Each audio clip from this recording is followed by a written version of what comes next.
C'est dire simplement que ces jeunes, ces athlètes, la fédération essaie toujours de les mettre dans les conditions optimales de préparation pour pouvoir triompher, mais aussi la motivation, c'est après le succès de pouvoir non seulement leur dire merci, les encourager, mais aussi remettre les primes qui puissent leur servir comme viatique pour les motiver davantage à aller plus loin, parce que sachant que chaque fois qu'ils gagnent davantage, ils recevront encore d'autres primes.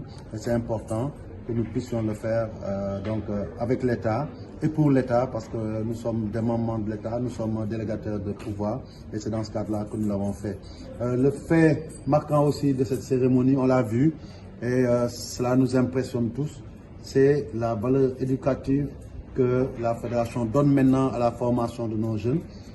Spontanément, ils nous ont demandé, avant de poursuivre la cérémonie, de chanter avec eux l'hymne national du Sénégal, mais aussi l'hymne de la jeunesse.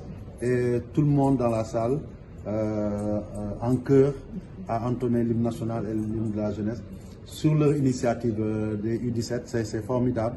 Et je pense que ça aussi, le nouvel aspect sur lequel la fédération se repose avec sa DTN, avec sa commission de football des jeunes, c'est essayer, au-delà des talents que nous décelons, d'en faire des champions, certes, sur le terrain, mais en dehors, d'en faire des citoyens modèles.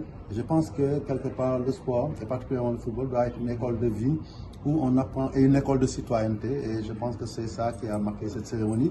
Comme l'autre jour aussi, lors de la finale, quand après avoir reçu leur médaille et le trophée, ils ont chanté devant l'Afrique tout entière l'hymne national et l'hymne de la jeunesse. C'est très fort. Et on a terminé aussi par les encourager. On sait qu'aujourd'hui, le beach soccer en Afrique a fini de tout gagner, et pas qu'une fois, mais 8 fois. Et aujourd'hui, l'objectif est tourné avec le beach soccer vers la Coupe du Monde pour faire une meilleure représentation de notre continent. Je ne parle même plus du Sénégal que les précédentes. On est déjà arrivé en demi-finale.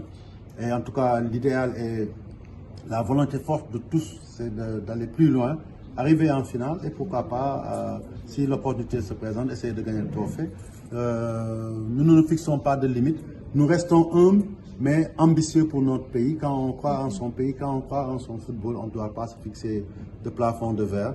On est là pour repousser toutes nos limites et l'équipe de beach soccer en a les capacités et nous sommes engagés aussi bien nous-mêmes, fédération, que le représentant du ministre à les accompagner. Madame la ministre leur avait lancé ce message-là déjà lors de la remise du drapeau.